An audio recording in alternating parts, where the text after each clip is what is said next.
नमस्कार। 14 जून साल 1953।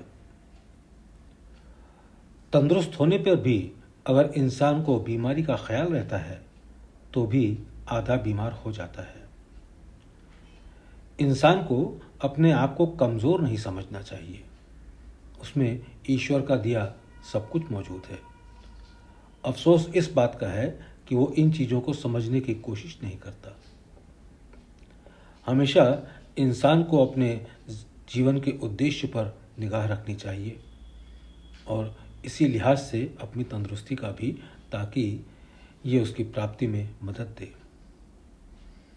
मैनिया अगर हो तो उसी के नाम का, ख्याल हो तो उसी का, सोचे तो वही सोचे और करे तो वही करे जो उसका हुक्म हो। तब कहीं उसका दीदार मिलता है।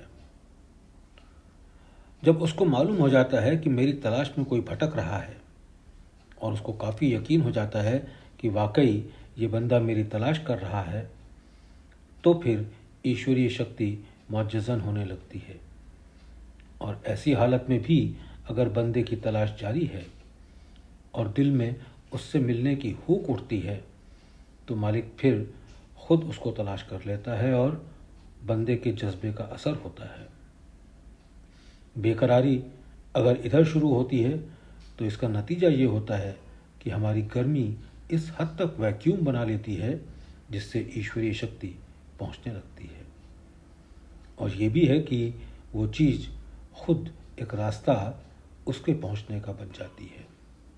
तो भाई, ज़रा अपने आराम में खलल डालिए और दूसरों से कहिए, अगर कोई वाकई मालिक की तलाश में है तो वक्त को ख़राब करना अच्छी नहीं है, खुसूसन इस उम्र में जो आपकी है। मैं कहता जाता हूँ, आप सुनते जाते हैं, और कहना ही मेरे इख्तियार में है, करना आपके हाथ में। मसल मशहूर है कि गया हुआ वक्त फिर हाथ नहीं आता, और आना उस वक्त ख़त्म होता है जब हम बिल्कुल चले जाते हैं। तो भाई, इसकी कोशिश कीजिए। मेरी समझ से तो मैं अच्छी बात ही कहूँगा। आपकी राय में अगर ये मुनासिब बात है तो कीजिए। और भाई, करेगा वही जिसने अपना सब कुछ मालिक को दे डाला हो।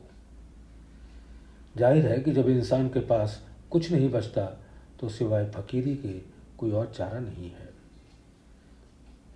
तो आप उसके दर के भिखारी बने तो ये मुमकिन नहीं हो सकता कि वो आपको भूख हो और वो कुछ दे ना बैठे, मगर ये उसका काम है।